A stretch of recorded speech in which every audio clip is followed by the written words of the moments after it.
monsters? It's Lamont Girl Desi coming at ya. And today I'm going to mix things up a bit and actually talk about some of my characters. And these characters are actually ones I've had on the shelf for quite a while now. Mostly because when I created them, it was because they were inspired by a song I was listening to. And also partially because I've been so obsessed with the Eddsworld fandom that I've kind of made everything else take a backseat. Because I have terrible tunnel vision. But then again, who doesn't when they're in a fandom? And because of this, I've been so focused on my Eddsworld ships that I haven't gotten to talk about monsters like I've been wanting to.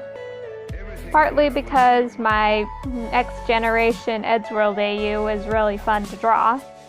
I really love drawing ship art, and my Eddsworld stuff gets the most attention. But either way, I figured it was time to get back on track, at least a little bit. So I hope you guys enjoy what I have to say about these characters. And I hope you'll look forward to what I do with them in the future. Also, watch until the end for a little bit of extra information. So let's get started. The first one I'm going to talk about is the Skinwalker that I kind of designed by accident. Last summer I was at a cafe and just doodling around practicing different kinds of Skinwalker designs. And I made a bear-like Skinwalker that I really liked, but didn't do anything with. And so I finally decided to give her both a story as well as a human form. And let me tell you, this speed paint definitely took a lot longer than the other two that I did. Partly because when I was doing it, I was actually kind of practicing poses at first, and then kind of turned it into something bigger.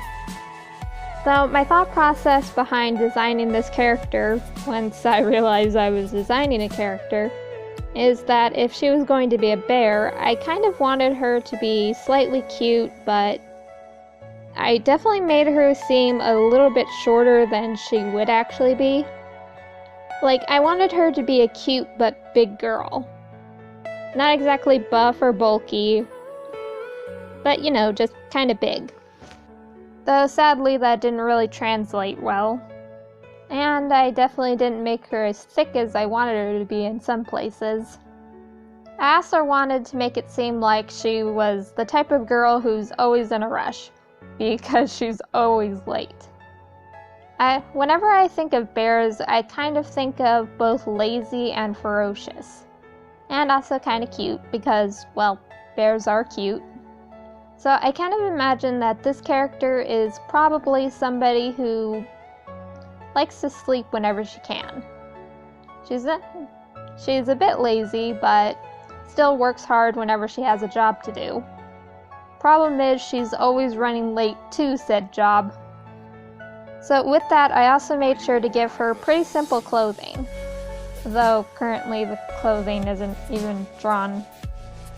But I definitely added some design elements that I've been meaning to try out, but always forget to draw.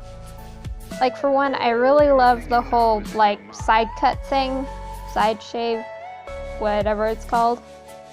Not exactly a mohawk, just with one side shaved.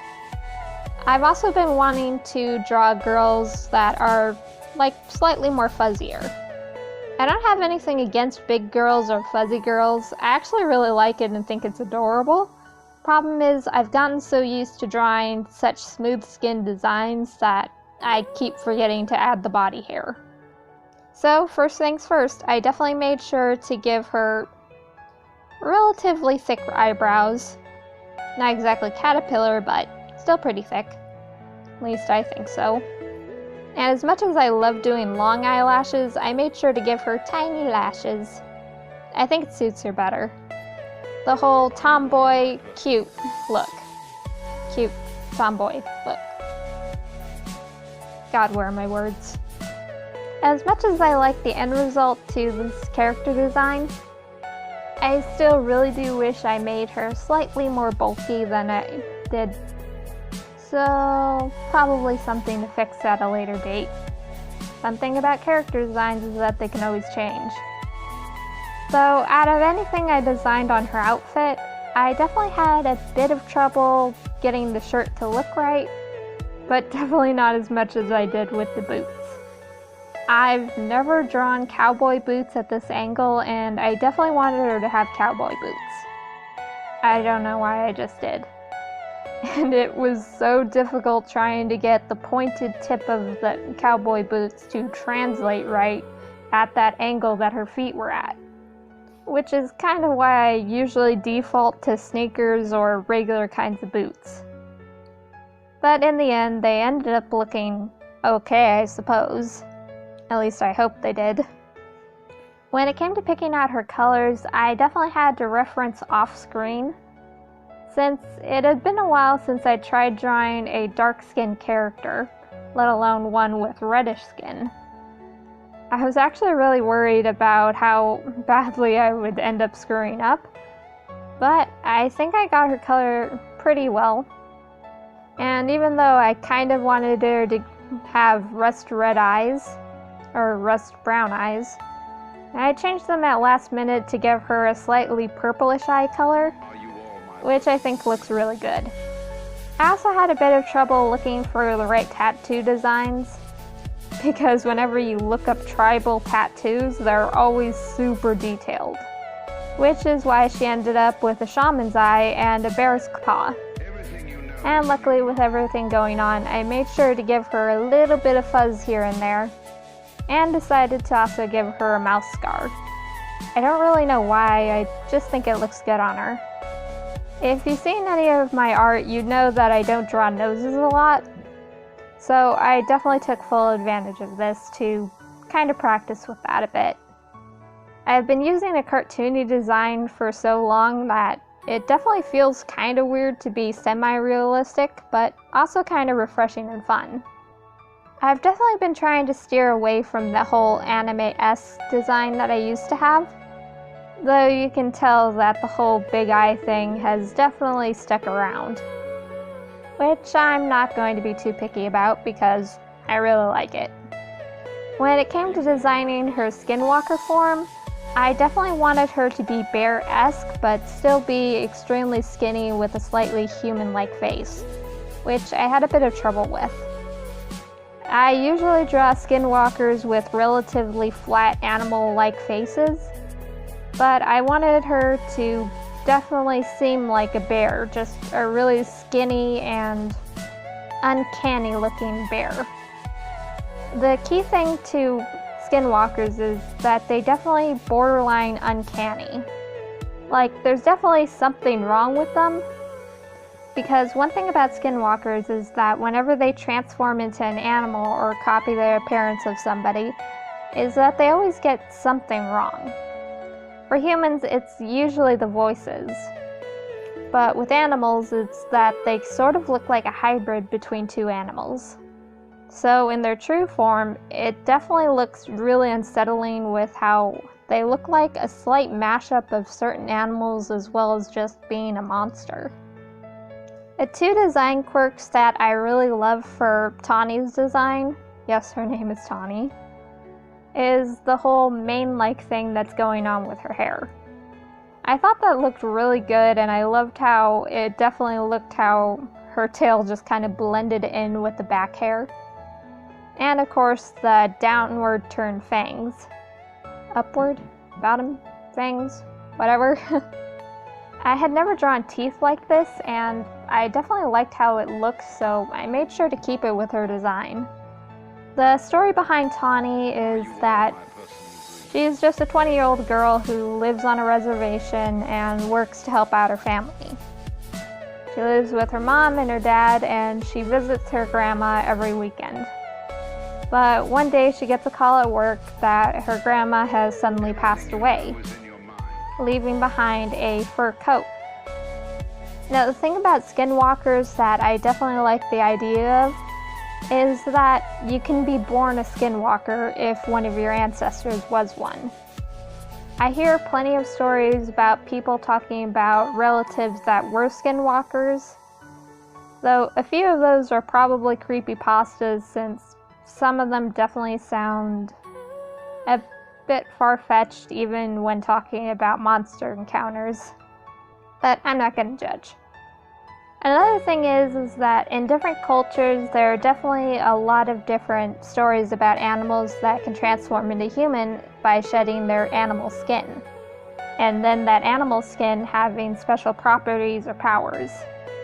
Which I find really cool and definitely a good tool for storytelling. So I like to think that if somebody left behind a fur coat that used to be something a skinwalker owned to transform, that coat probably would have special properties to it. And I can just imagine Tawny putting it on one day and then suddenly turning into this giant creature and kind of freaking out because what the heck is happening? Tawny is definitely the type to kind of freak out about it, not knowing what to do, kind of running around thinking, I should probably talk to my parents. Oh wait, they'll probably freak out. Should I go to the police? No, I'll probably get shot. And then pretty much sit there for 10 minutes trying to calm down and think rationally before she realizes, oh, maybe I should just try and take off the fur? And then she takes it off and kind of walks home kind of stunned, still holding the pelt before shoving it back into wherever she had it before, and then spending the whole night contemplating her existence. A thing with the Navajo people is that they don't openly talk about skinwalkers. Because skinwalkers can steal people's faces and transform into just about anything, it's probably best not to talk about them in case one is nearby. So Tawny, being a young girl, probably didn't completely believe the whole stories of monsters and spirits and stuff. So when it was in fact proven that they exist and that she can turn into one, that would probably be a big mind-blowing thing. And then probably a week later she would not care. She'd think it would be kind of cool, but also kind of not care, and then probably run in the woods like a wild animal with the coat. And just do a few crazy things that probably eventually get her into trouble. Because honestly, you cannot tell me that if you could turn into a giant monster and run super fast through the woods, like in a movie, you cannot tell me that you would not too do that. But anyways, that's Tawny. This next character I'm about to talk about is a bit more narcissistic and definitely a lot more vain than Tawny, despite being the same breed of monster. And he was actually inspired by the song Dear Fellow Traveler. If you haven't heard it, I definitely recommend that you listen to it, and when you do, you'll probably see where the character design and lyrics match up. I definitely bounced back and forth whether or not I'd make this character male or female, but I overall decided, yeah, I'm gonna make him a guy. And I'm definitely going to try something new with him too. So, to get the basics out of the way, this guy's, like I said, he's definitely more narcissistic and vain. So I definitely wanted him to be very confident looking and kind of he'll be really snarky if you talk to him, as well as a little bit mischievous. So I definitely wanted to give him a interesting pose. Not super complicated, but I still had trouble with the way his hips were pointing out a bit. I'm sure this pose has a specific name, but I didn't bother to look it up. I just remember that an artist that I really liked on Tumblr was really good at positioning hips and just doing interesting poses. Our blog isn't up anymore, but if you know who I'm talking about, then you get a gold star. So I definitely wanted to try that with this character. I also wanted him to be pretty lean and not exactly extremely muscular, but I definitely wanted him to seem like the type of guy who is not very tall when you look at him from a distance, but the moment you stand next to him, you definitely see just how tall he really is.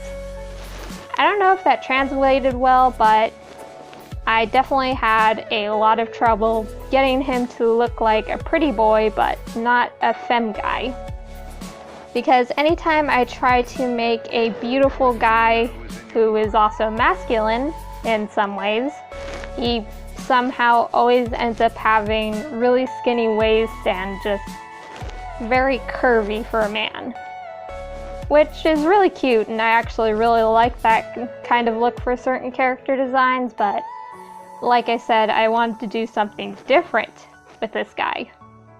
And I definitely wanted to make sure he was pretty lean because, like how the whole bear thing dominated Tawny's monster design, at least in the face and paws and ears and stuff, this guy's monster design is more dominated by wolf.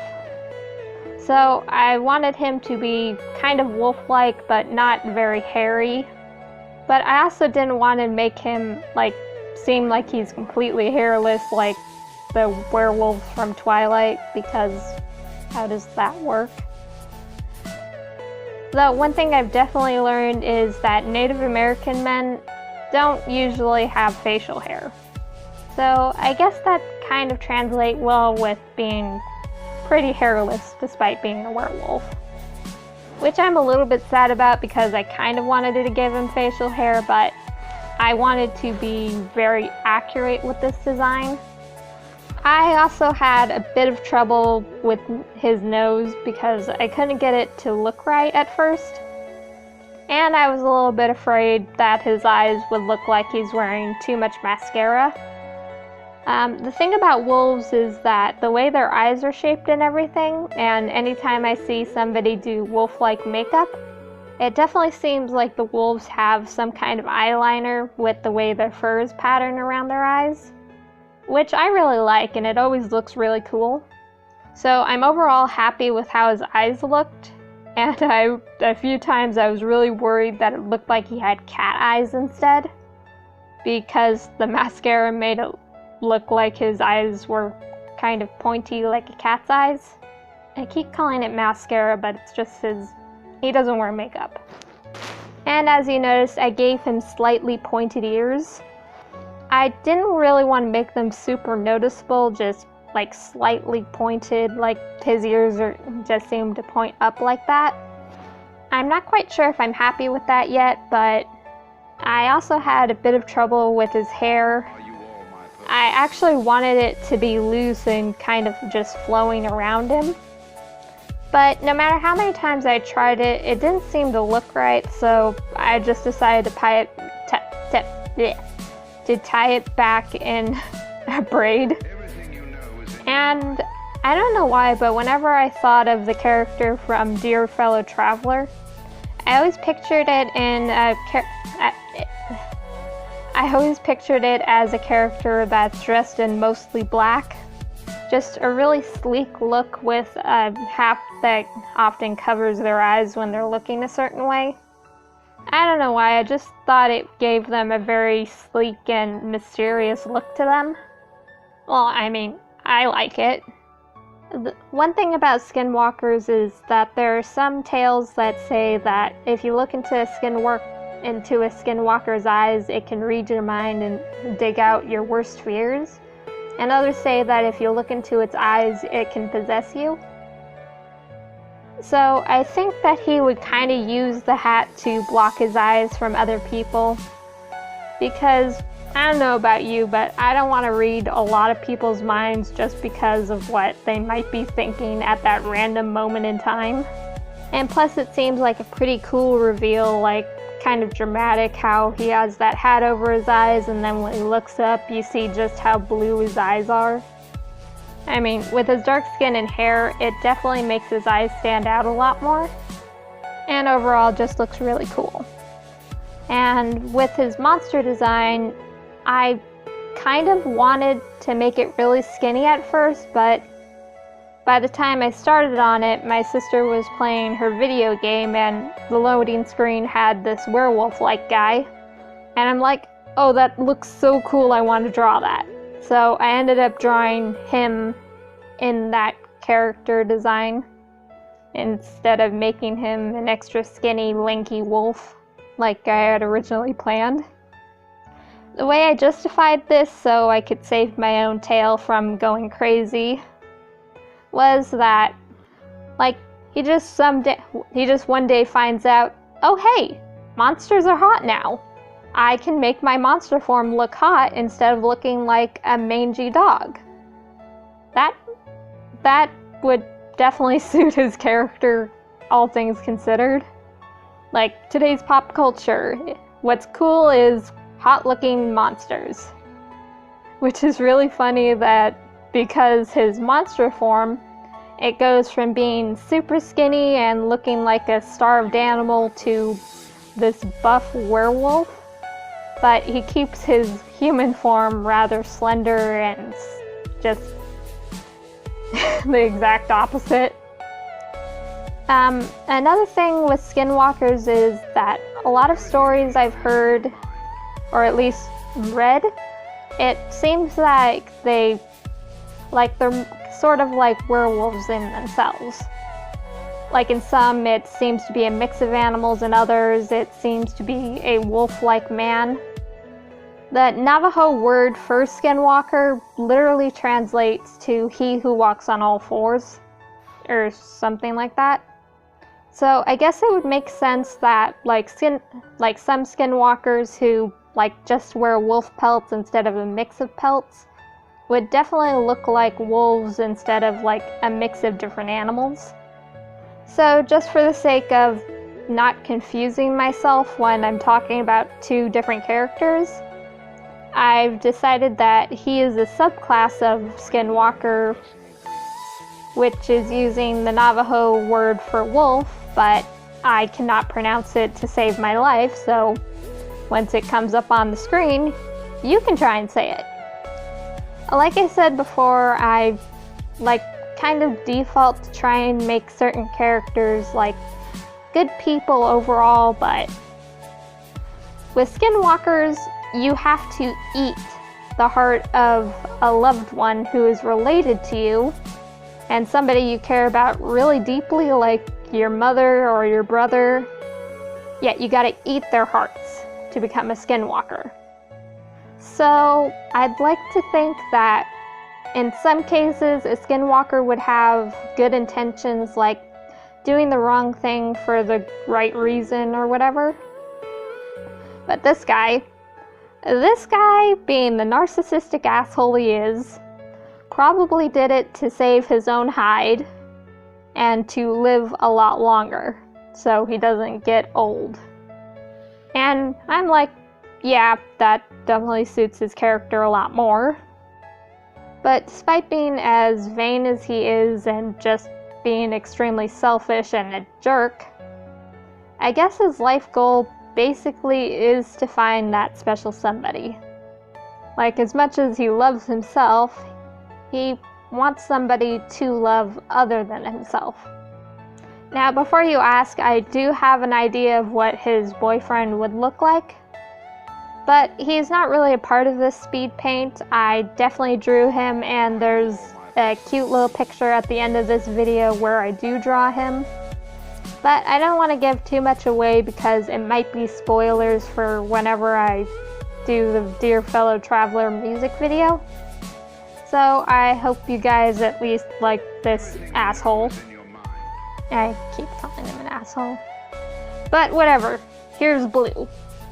And yes, he's named after his eye color because I'm uncreative.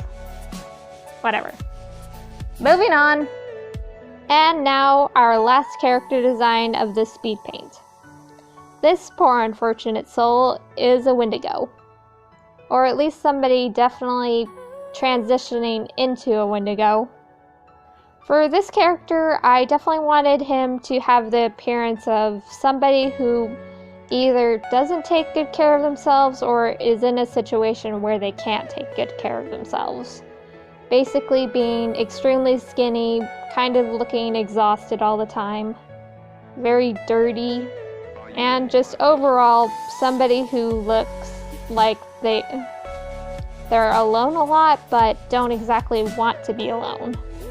This poor boy was actually pretty easy for me to draw, considering the other two. And he definitely took the least amount of time out of the three.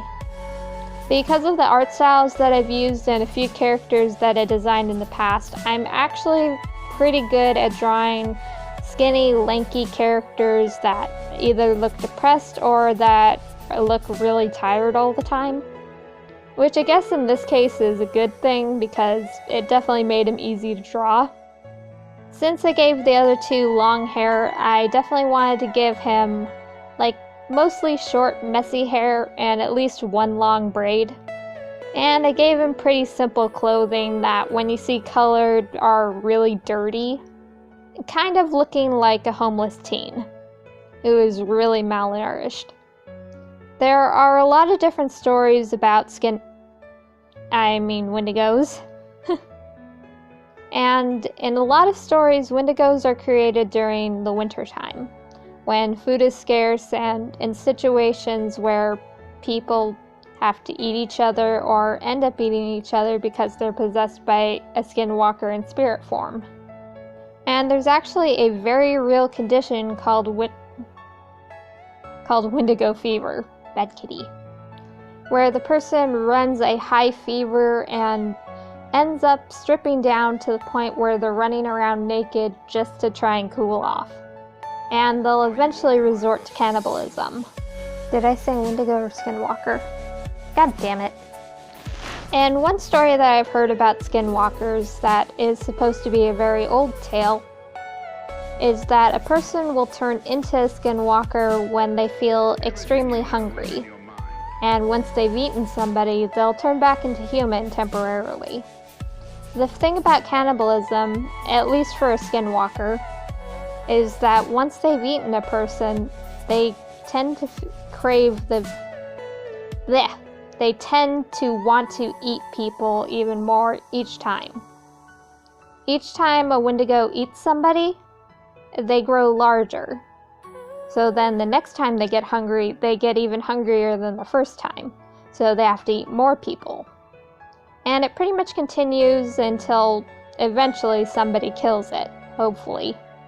And the more a skinwalker eats people, the longer they'll live and the bigger they'll get. So with this guy, I kind of like to think that maybe he's trying to resist each and every urge to cannibalize somebody. Like maybe he hasn't completely eaten a person yet. Maybe he's taken a bite out of them, maybe he's managed to eat their limb before regaining his senses and running away. But as a resorting to... why can I not talk right now? But each time he resorts to eating something else to try and stave off hunger. But he's a dumb boy. And doesn't realize that it would probably be best to avoid people at all costs. He probably tries to avoid people like staying in the woods and eating animals he finds and kills. But then he ends up getting lonely, so he goes back into town and figures that he can just dash out before he gets the urge to eat somebody again. Like, this poor boy doesn't want to be alone, but he also doesn't want to hurt people, and he's not thinking ahead. And he's just a bit of an idiot. Like, yeah, it's probably really hard to live on your own and to, like, completely isolate yourself, even though you know it would probably be safer. And of course, every time he comes into town, he's always looking really dirty, and people can't tell if his clothes are covered in mud or dried blood. And that probably really creeps out everybody who meets him. But most people will think that he's just suffering from a bad case of malnutrition from his yellow eyes, pale skin, and graying hair. And I dubbed this little boy Harley. I like to think that overall Harley is a good person. He's just in a very bad situation that causes him to hurt people when he doesn't want to. And all he really needs is somebody who is just as strong as his monster form to stop him. I don't know if there's any case where somebody can be brought back from the edge when turning into a Wendigo, but since I haven't really set in stone anything for the story beyond what I've been talking about, I'd like to think that if he met Tawny would pretty much promise to try and help him become human again. Even if it's not actually possible, I still think that it would make Harley really happy because, well, he finally has somebody who can be by his side and he doesn't have to worry as much with. And yeah, I get it how a 20-year-old and a 27-year-old being in some kind of relationship can seem weird. But what can you do? Oh, also, the reason why there's a question mark with him being 27 is, again, skinwalkers live longer each time they eat somebody, so, while he might not physically look 27, he might be a lot older than that. Maybe he's a few years older than he looks. I don't know. Overall, I'd like to think that both Harley and Tawny, if they met, Blue would actually get along despite their different personalities. They're all technically in the same boat. They're all monsters, and they're all still people at the same time. And I really love the idea that both Harley, Tawny, and Blue's boyfriend would be like, "Okay, boomer," whenever Blue makes a whole comment about how things have changed since he was young. And he would just not get the whole meme of that because, this guy is probably 300 years old at this point. He's an old boy. He just looks like a young boy. But anyways, that's all I got for you right now. Hope you guys enjoyed it. That was a lot of audio to record. I've actually tried recording this a few times this week, but nobody would go to bed, and no matter how late I stayed up, nobody seemed to want to be in bed at the right time.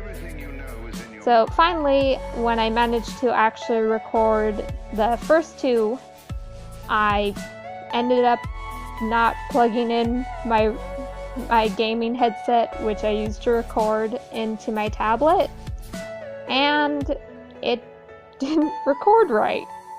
The audio was so soft that even if I turned up the volume, I couldn't hear it, and it ended up being mostly static. So that was fun. But anyways, I just wanted to let you guys know that now that I have a tablet, I am definitely going to try and stream now. I've always wanted to do streaming, but at the same time I was a little scared because I have slight performance anxiety, and I honestly get nervous just talking to people on the phone. So even though I won't be showing my face, I am definitely nervous about this. But if this video reaches 100 likes, then I will definitely do a live stream. I'm not quite sure what I'll do for it yet. I know I'll be drawing, obviously, but I don't know if it'll be a Q&A, if it will be a request thing. I don't know, maybe I'll put up a poll and see what you guys think. So with that said, leave a comment down below if you have any funny stories that come to designing characters, or if you have any tips on how to improve their designs or backstories. And overall, just let me know what you think of these characters. If you want to help support me, I have a Patreon linked down in the description, and you can also support me on Tapastic, where I post comics. And of course, if you like my art, I have a bunch of different social medias down in the description. And I've also started using my Twitter, so you can go follow me on there if you want. I've had it for 3 years and have just recently started using it. So check it out if you want to. And make sure to share this video. The little monster community is always looking for new members. And with all that said, watch out for the monsters under the bed, and I'll see all you jelly beans in the next video. Bye!